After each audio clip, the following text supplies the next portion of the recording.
So we're going to have people coming in and out. We're going to start this first half hour with Susie Powers, our registrar, and then we'll have Trish Jones and Diana, Human Resources. And then during the second half hour, we have IT will be up here, Natasha Ramsey from Career Services, Student Success, and Mackenzie Hayes, who's fresh off maternity leave today, first day back, I think, is going to come talk to you all about our career services. So you'll pay attention to these wonderful humans that I love working with. There's information to be had. Yes, well, I think I have the least fun of all the information, but maybe some of the more important information. For those of you who don't know me, and I'm sure a lot of you don't, I've only been here about a year. I'm Susie Powers. I'm the registrar. I know many of you probably know Linda Eldridge, who was the retired registrar. So you may have heard some of this from her over the time, so now you get to hear it from me as well. I have a couple handouts for you guys. It's just information I think you would appreciate having when it comes to the FERPA. I can't tell you how many times in all the jobs I've worked at that I get a lot of questions on FERPA. What can I say? What can I say? I know a lot of times you guys, just like we do in the registrar's office, get the phone calls from the irate parent. I want this information. I want that information. What can you say? What can't you say? First thing I will say to everyone is, if in doubt, call us. We're there in the registrar's office to help you, just like any other office here at Midway is here to help you. Don't feel like, you have to say something and then realize maybe you shouldn't have. So I'm going to give you some of these papers. It's just one, if you don't know what FERPA is, it just kind of explains it to you. I'm sure if any of you have worked in higher education for any amount of time, and I'm sure you all have, you've heard of it and you're familiar with it, you just may not know anything about it. The other one is it gives you some information on what is the threat-free information, which is essentially something that you can give to anyone. Now, as faculty, you may not have access to some of this stuff. Obviously, in the registrar's office, I can see a lot of things you can't. So again, you may not have their address, you may not have their schedule, which is a lot of times parents will call you and ask you for those kinds of things. So I'm going to give you one of each. I'm going to start them here unless Trish and team wants to help with it too. So I'll let that get passed around, and then I can kind of talk to you guys a little bit about all of it. For you guys too, and most important to realize, things sort of change when they come from high school and when they start coming to college, because the rules change for them. That's the big thing that a lot of the parents don't understand is once they hit 18 and they get into school, parents no longer have rights to have access to their information at that point.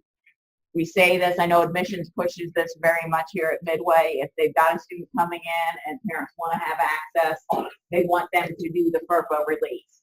For those of you that don't know, it is accessible on the portal, the FERPA release. It's an electronic version. They can fill it out, submit it, and we do track it in the registrar's office and their colleague in our student information system. So we have it marked in there that mom can have access. So we do that pretty quickly. As far as, again, what they can and cannot do, just because a parent has access does not mean that I'm going to give them Junior's credentials for his account so they can see what he's doing. I get that a lot. We're not required or obligated to do that. Now, if Junior decides to give mom and dad their credentials and let them log in, that's one thing. I never encourage that, but I've seen it happen. I just had a mom the other day who called me and said something about a transcript request. And it wouldn't surprise me if she had the student's credentials and went in and filled out the transcript request for her. We do those electronically here. So again, I'll get back to the FERPA. That would be this one. Just gives you the general FERPA law as it sits right now.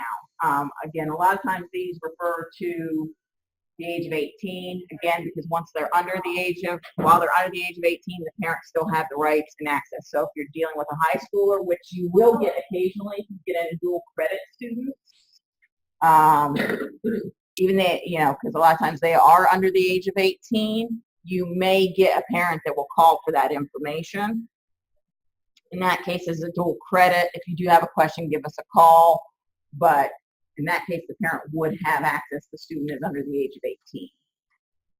We do try to handle a lot of that stuff directly. Johnny Dean handles a lot of that with the different county schools that we're dealing with. So a lot of times you're not going to get a call from a parent, but you might. If you have any questions or concerns, you think, you're not sure what you want to do, refer them to us. We're happy to deal with them. It's not really an area that you should have to spend a lot of time on. We spend a lot of time on so many other things that are so very helpful to our students. So again, the FERPA release just essentially protects the privacy of their records, but it also grants them, an avenue to access their records as well. So let's say, for example, a student, has something in their record. Maybe it's a disciplinary action. Maybe it's something else. They don't know exactly what's on it. Maybe they lost it. They want to have access to it. This affords them the avenue by which to do it. For that particular kind of record, they have to do a written release in order to get that information. This does not, and I'm sure you'll get this a lot too, this does not mean that if they need a transcript from another institution that we happen to have in their file, that does not mean they can request that and have me send that to another institution. That is not how that works. That is not included under FERPA. Within the institution, so let's say, for example, our nursing faculty needs a transcript that we have in the registrar's office. They don't have it for whatever reason. They do have a right to that. That student can't, because they owe KCTCS money and can't get a transcript out of them and they want to go someplace else. They can't come to me and say, I need my transcript. Can you send it to KCTCS from, let's say it was at Asbury for some reason. That's not how that works. I don't author that record. I don't have the right to send it someplace else. So I get that a lot. I also get that on high schools as well. They don't want to go back to their high school and get their high school record, and we happen to have it. Again, I'm not permitted. There are certain things that FERPA protects. That is not one of them. So again, if you get a student who's looking for that, please let them know that's not what we do. They have to go back to the original institution and get those records. So, questions so far? I know this is kind of very boring information. Yes, ma'am. If a student just wanted a copy for themselves from one of their previous schools, can you make a copy for them, but not like an official copy? I would let them know that I would allow them that. Usually, again, I require them to request it in writing. I usually don't like to scan that kind of thing to them. Usually, if they want something from their file, at least previous places I've worked, I've made them come in and actually look at it. For their own records, yes, as long as they understand it's unofficial. But I won't send it to another institution under the premise that they need it. Now, that being said, I do look at certain situations. So, for example, and this is not a college institution, but I had a student at my last job that had a high school from Liberia. Most of you probably know, obviously, how war-torn Liberia has been. The student had turned in the only official high school she ever had. The chances of her ever getting that again were slim to none, because her high school was destroyed along with a lot of the records. She requested that I send that to another institution. In that one case, I made an exception because of the situation.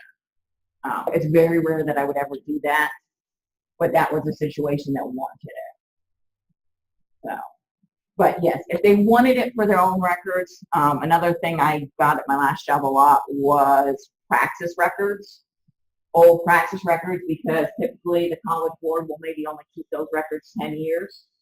So why your praxis score would be important 15 years later, I wonder, but students will ask that.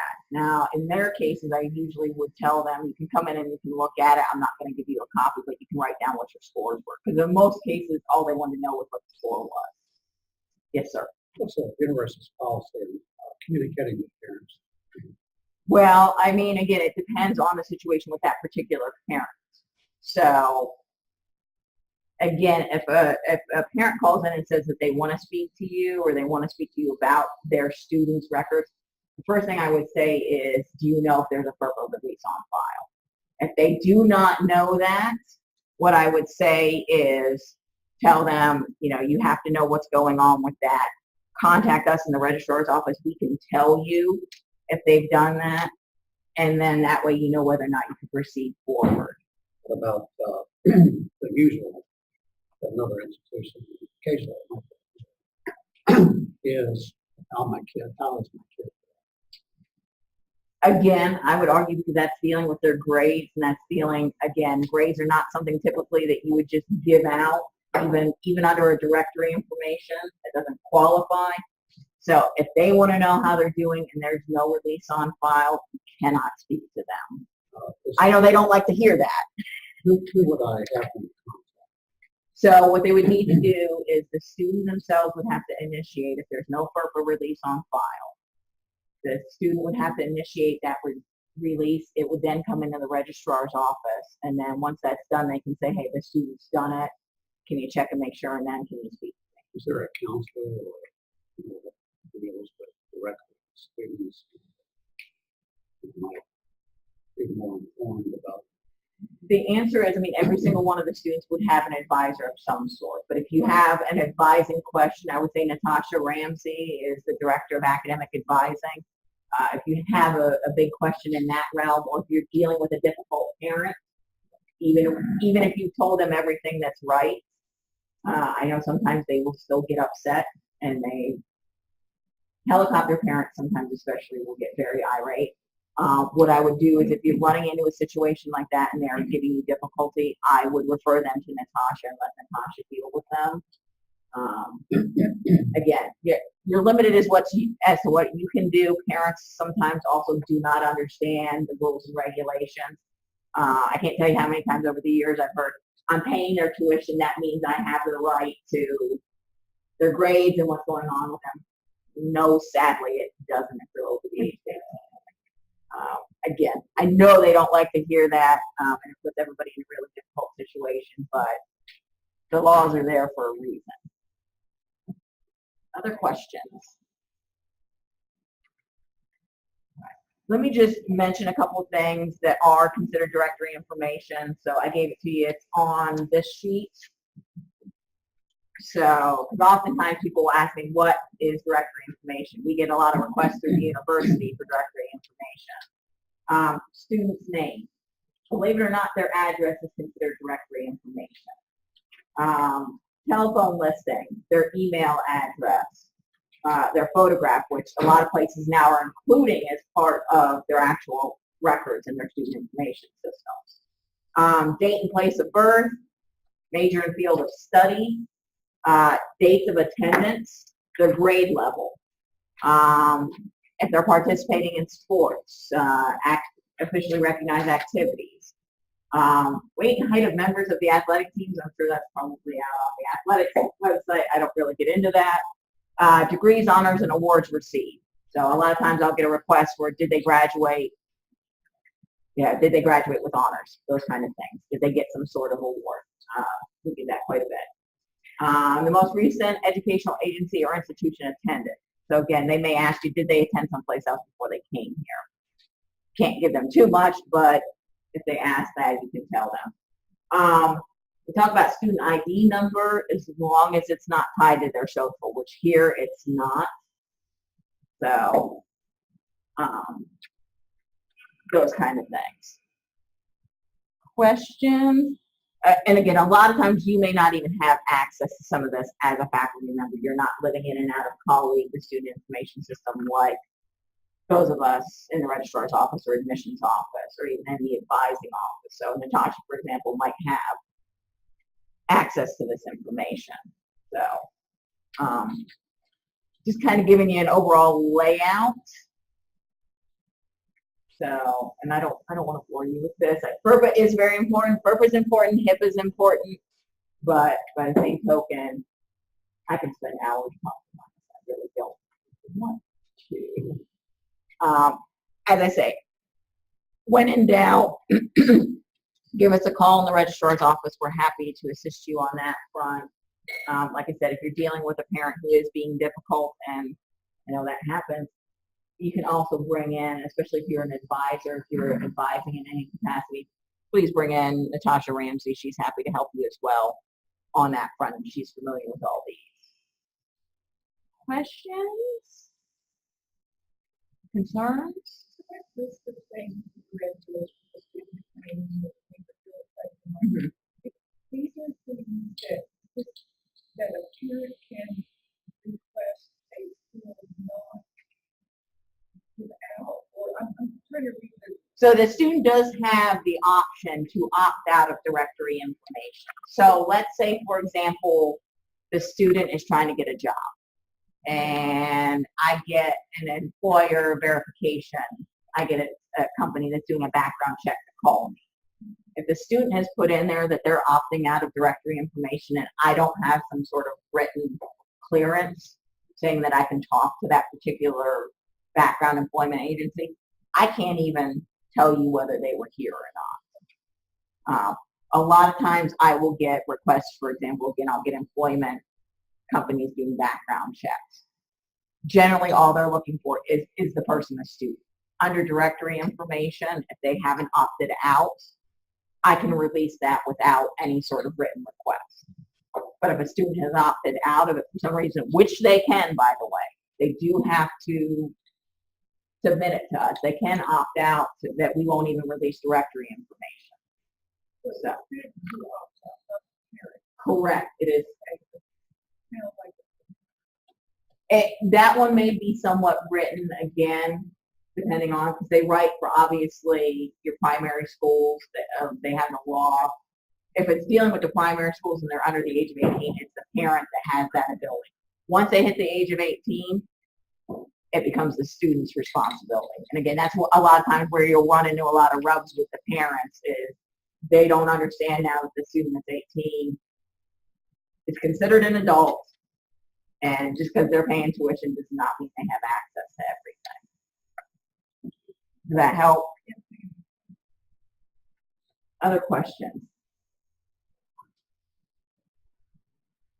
Well, I hope you find this helpful. Like I said, you've got the forms. If there's anything that we can do, please let me know.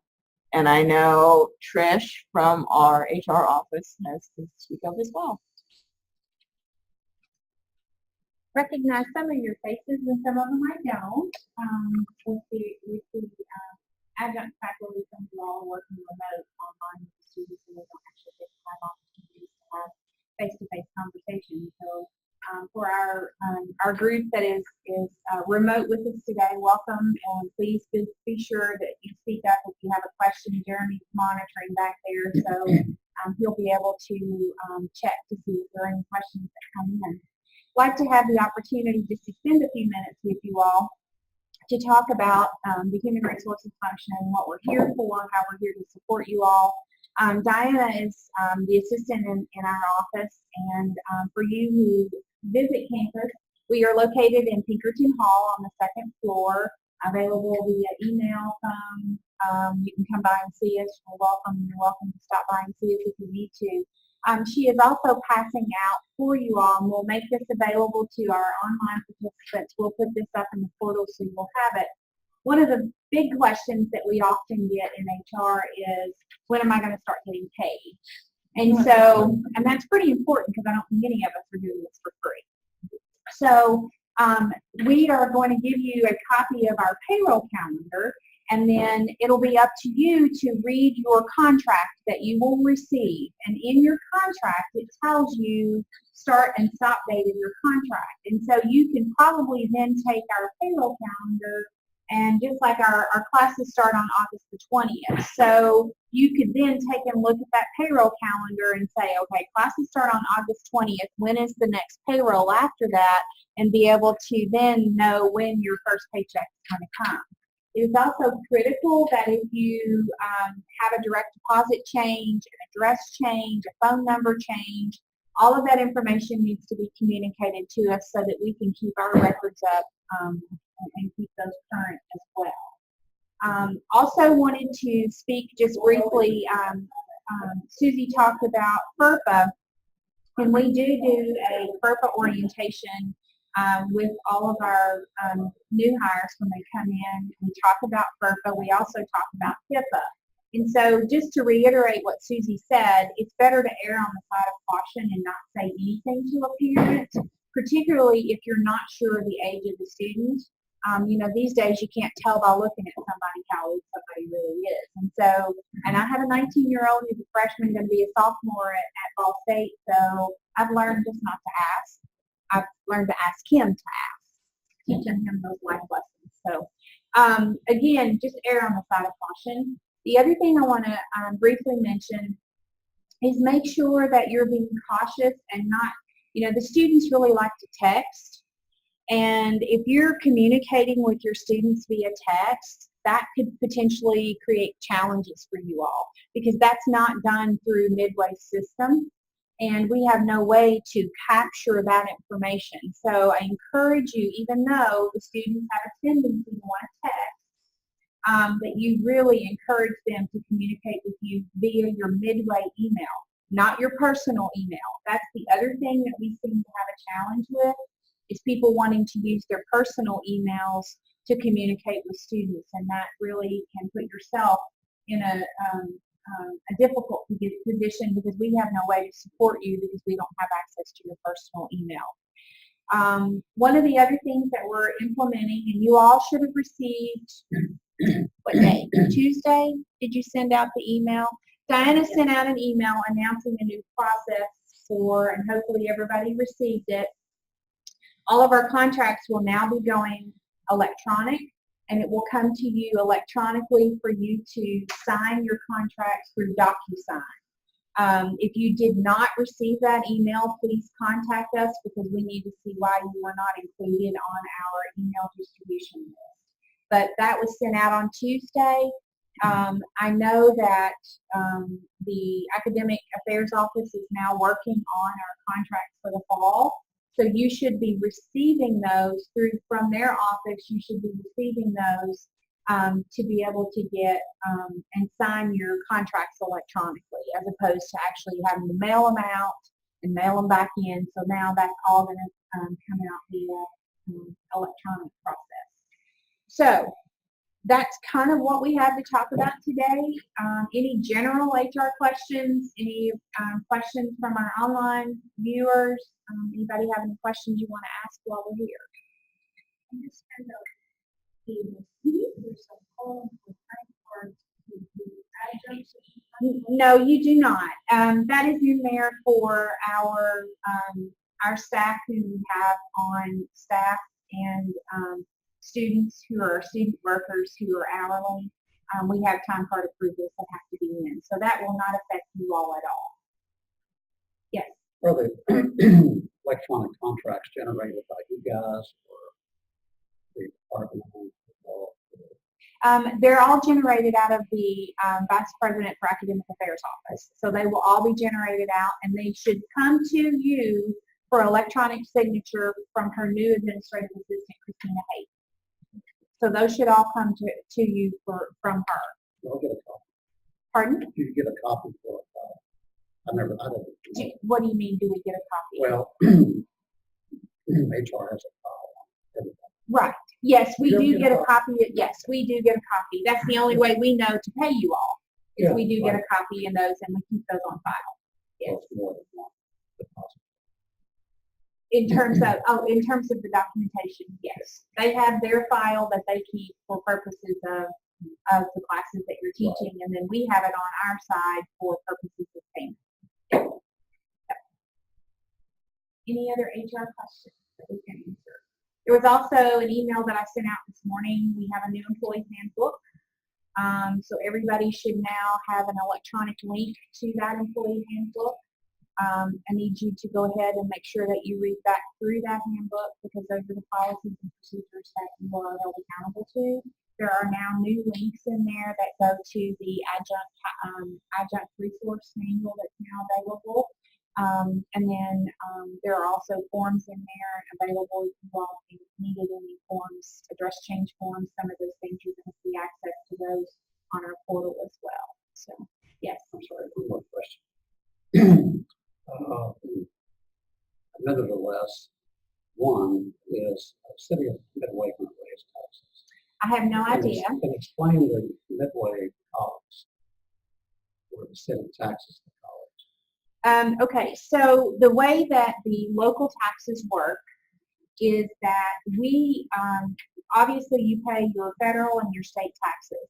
And then it depends on where you teach. And unfortunately, because adjuncts are taxed locally with local tax from Midway, we have to pay not only the county tax for Woodford County, we also have to pay Midway city tax.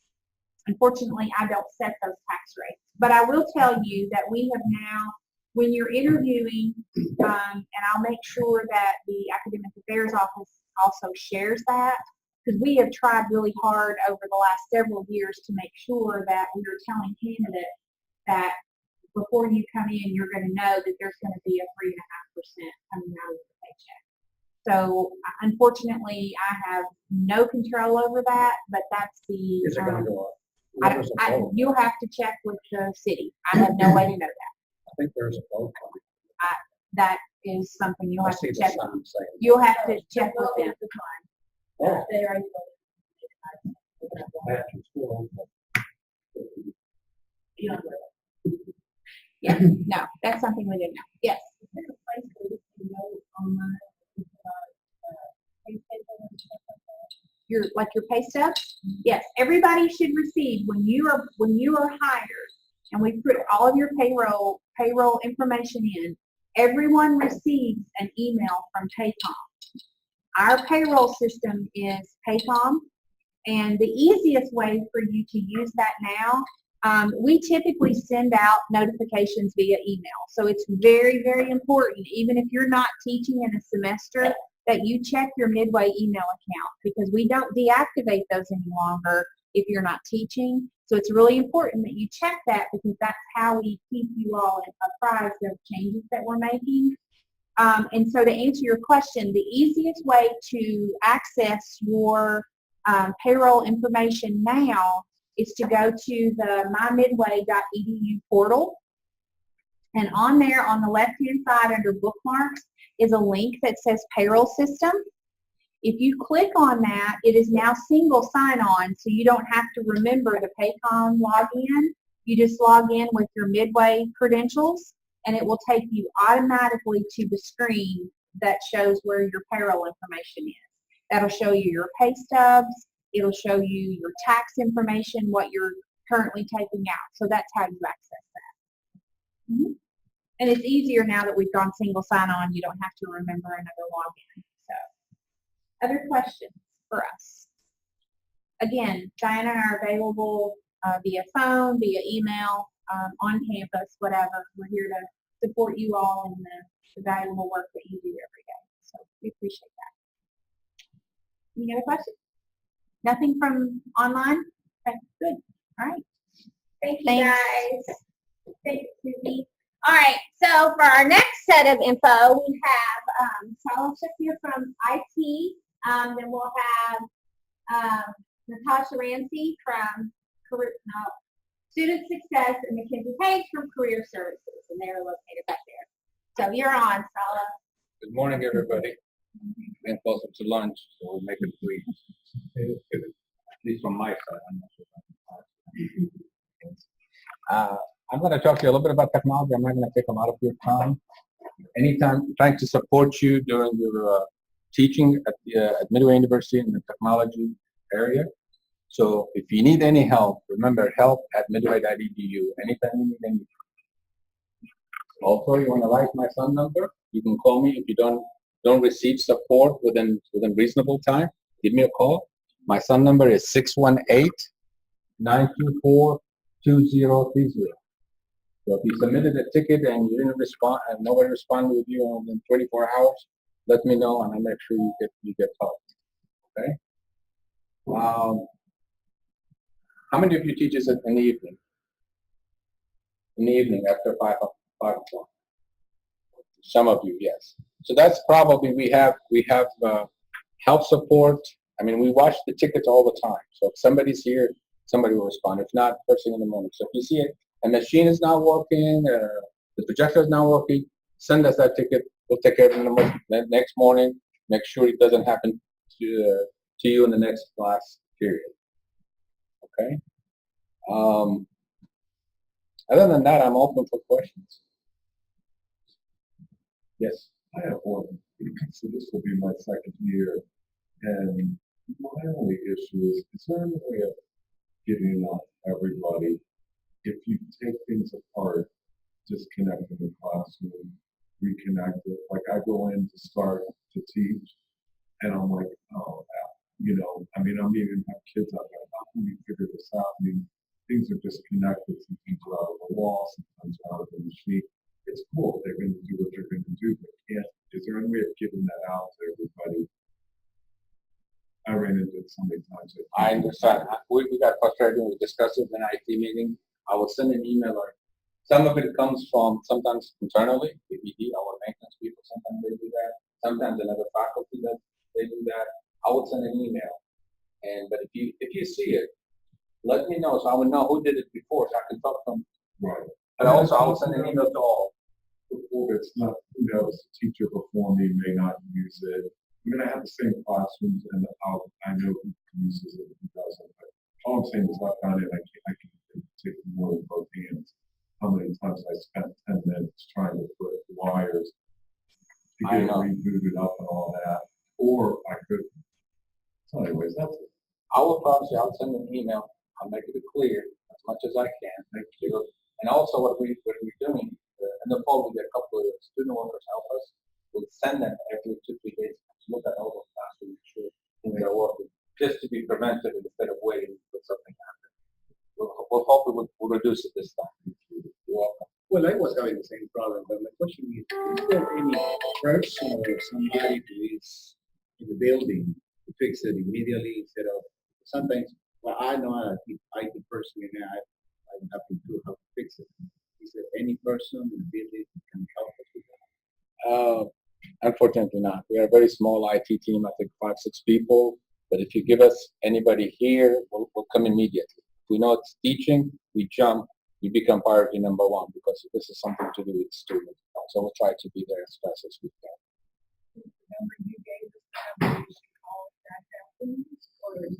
No, this is when if you submit, you call the help desk first. If you don't get anything, you submit it. But if it's urgent, call the help desk and somebody pick it up. Anybody knows the help desk? I don't know. He's next to me, but it's on the website. Oh. Okay. Just keep that handy and keep the help at Midway. If you submit ticket, believe me, somebody's monitoring that tickets all the time. I have it. If you want it, Please. It's the Midway Help Desk, 846-4357.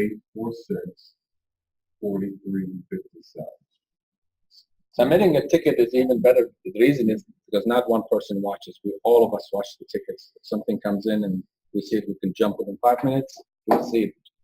We can recognize the urgency. Will you repeat your number again, please? Say that again. Will you repeat your phone number? 618-924-2030.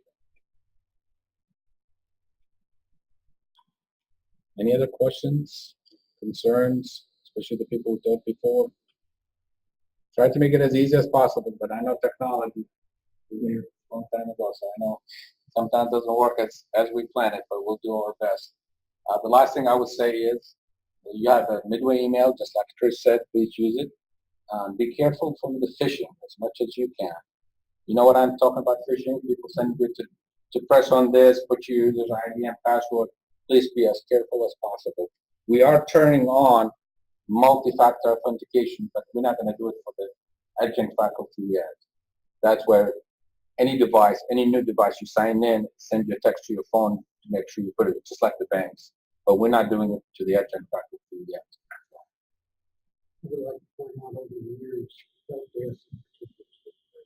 Thank you very much. Glad to hear that. I appreciate it. Thank you. Any other questions? Good luck. Thank you. you. Thank you. Okay, next we have Natasha Ramsey from Student Success. All right. Good morning, almost afternoon. How are you all doing? I represent the Student Success Center, and we oversee the areas of academic support, academic advising, and career services. Mackenzie Haynes will be up here to talk to you more about career services, but I did want to spend a few minutes to go over the areas of academic support. With academic support, one of the primary reasons that you may be familiar with this office is that we're the office that has tutoring. Primarily, tutoring has been offered for NC students, but this year we are amping up support for our online students in the areas of writing and mathematics. Unfortunately, we don't have tutors for all disciplines, and so I do want to put that disclaimer out there. I know oftentimes we have been kind of the go-to where faculty have said, go seek out a tutor, and unfortunately we have had to turn away students due to the fact that we don't have tutors for every single discipline. We are working towards that, so when we come to the point where we are hiring for tutors, you will see an email that comes out from me for recommendations, and so this is not solely for just NC students. If you're working with students in online courses, if you're an online adjunct and you have students that have been really successful in your courses, have mastered the material in your class, feel free to recommend those students as well, because we really are looking to develop this fully launched online tutoring program for evening and online and distance students. We also will do what's called early alert, and for those of you who are new, early alert is when we do ask for notification from faculty members on the status of student performance within the first 2 to 3 weeks.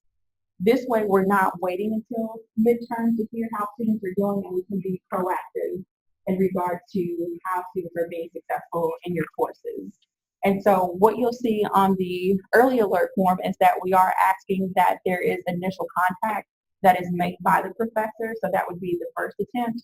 And then that way, as my office is reaching out to the student, that we're seeing the initial steps that you all have taken with that student as well to make sure that we're consistent and in our follow-up. So when that notification comes out around, and it'll be around week 2 for the module, since midterm is around week 4. So it'll be week 2 that you all will receive this notification. And then for 16-week semester courses, you all will receive it around week 3 or week 4. And so this is to make sure that we're not waiting until midterm to address issues, and that we're trying to get them addressed early on. Yes. That's great. 2 questions. Are you able to monitor MBA students? That is something that we have not begun to explore just yet with graduate students. So I will be honest right now, it's not with our primary focus right now is with undergrad, but we are looking to amp that within the coming semesters on the monitoring of MBA students. So, And number 2, tutors have to be former students they're current students. or current students. They have to be current students. Get paid. They do get paid. What is The pay is $10 per hour. And it is not just for, again, not just for NC students, and it's not just for undergrad students. Graduate students also can be peer tutors. We have not, currently we just operate under a peer model, but we are looking into professional tutors.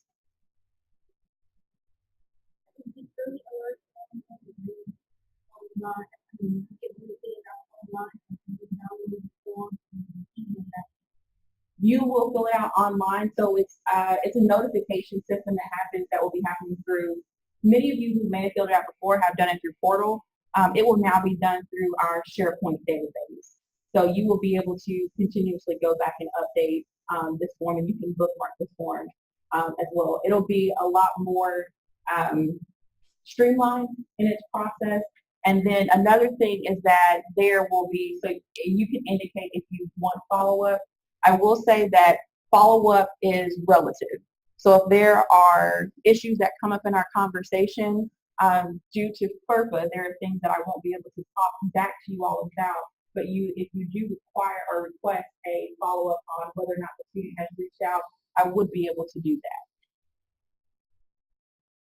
Great question. Well, last thing, this office also does testing accommodations. And so with testing accommodations, I think Sarah Mudd may be talking to you all about overall accommodations, but once a student has gotten the qualified documented documentation with student affairs that they do require testing accommodations, then they would be able to set up those accommodations through our offices. I do also want to make the disclaimer that if a student misses because they have maybe a doctor's appointment, something's come up, or it happens to be a student athlete that's traveled, that is not what the testing accommodations is for, and that would be where the student would have to work with you to create that makeup date. What the testing accommodations are for those who have documented need for a determined quiet space or extended test taking time. I actually have a question. If I do have a student who is out here before missing test for whatever reason, and especially students who need to be proctored, do you guys offer in your office a proctoring service? If it's a case where I can't. We do not do any proctoring. Okay. Only accommodations for those who have been documented through student affairs. Gotcha. Great So question, if I need to make up a test, then they're going to have to work with me. The to get student it will have to coordinate that with the faculty. Yes. Gotcha. Great Just wanted to question. No, great question. Could that be through X-Proctor? X-Proctor is actually a great, yes, a great supplement. You could. We've done that before, where I just couldn't make it work with the student, and so I just had to do it online.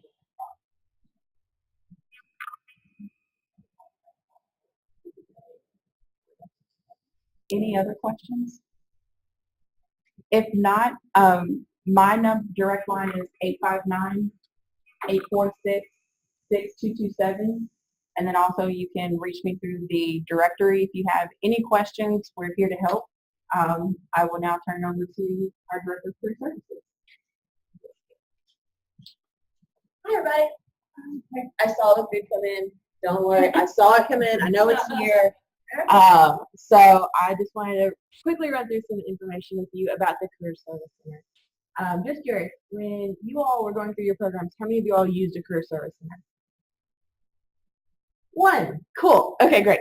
All right. So a little bit about what my office is trying to do is I'm trying to be a resource for every Midway student and alumni. And so that means that I'm doing whatever I can to work with our online students. So how many of y'all teach online classes? Great. So I'm trying to work with the online students, make myself available to talk to them either over the phone or to pull their phones out and we can do a Skype or WebEx meeting. That's super easy for me. Every month I host a resume day. So from 8 o'clock to 8 o'clock I'm available online or in person for students who need to update their resume if they need any help with that. Every month we have a lunch and learn for different disciplines.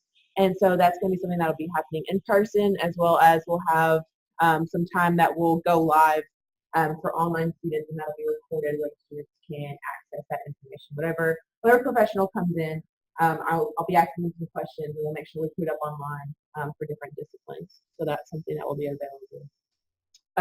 Some other things from my notes in here.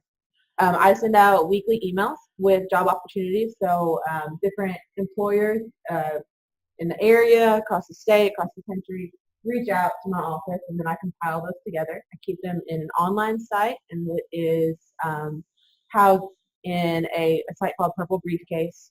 I'll be sending out an email with all the resource links for you so that you can share those with your students, so you don't have to worry about writing all those down. And that's anywhere any student can get on or any alumni can get on, and they can look and see different opportunities that are available for them. There's also a place for if you have a student who doesn't know what they want to do, or you have a student who is doing a career change in their life and they're trying to figure out what are my strengths, what are my interests, where do I really want to go and do life, at least professionally. I have some online tools that they can use for that, as well as they can have meetings with me online, in-person, we just kind of do some career coaching to try and figure out where they want to kind of go into and work with that. Another thing that I'm asking of you all, since you all are out there in the world and you all are professionals in your field, if you have any connections out in the world that you think would benefit your students or benefit the university, I covet those. I know that it's a really big deal for you to put your name out to a friend to share our contact information, so I will honor that very, very strictly. So if you have a friend who you think might want to come and speak in another class, or you have a friend who might want to be a mentor, or you have a friend who might want an intern, all of those things I would love to work with you on, connect with you and make sure that we make a very seamless and a very positive relationship as you are connecting your networks to our network here. With that, if you all want to connect with me on LinkedIn, I'm on LinkedIn. It's Mackenzie Haynes, M-A-C-K-E-N-Z-I-E, Haynes, H-A-N-E-S. Please connect with me on there. Please encourage your students to connect on there. Anything that I can do to be a resource for you. I started kind of going through and trying to think of some ways that career can connect with a bunch of the different classes that you all might be teaching. And then I realized that might be limiting. So if you have a class and you would like to have me come in as a guest speaker, or you have a class where you're not going to be able to meet or something and you want someone to fill in, I'm happy to do so. Whether it's going to be putting some videos together and putting online with you, or if it's an in-person thing and you like me to come out, I'd be happy to. And we can get together and brainstorm on how anything that I have to offer could benefit the students and be connected to the content that you're doing. We'll be super creative in whatever way. Anybody have any questions? Two questions. Yes. Do you have career days? Do we have career days? In what way do you mean that? Employers, maybe accommodating stuff. Employers come in and interview students. Okay, so we're going to be having those. So we'll have on-campus interviewing. At career days, we've just kind of expanded to meaning a lot of things. Yeah. So I just want to share. So we're going to have employers come to campus. So last year is my first year here, and we had 6 different employers come out and have events here on campus where they can do interviews. We also have a career fair. We have a graduate school fair, a professional school fair, an internship fair, and then I'm looking at putting together a week of work. I'm trying to make it more entertaining sounding than that, where I'll have that students actually show up, right? So I'll have employers coming in and offering different workshops on things that they see as necessary in their industry that maybe the millennials are getting or they're looking for in their next group of employers or employees. And so they'll be able to come in and give workshops, give sessions. They'll have a career fair where they're just like, we have openings, come meet us. And then they'll also have the opportunity to have on-campus interviews with students.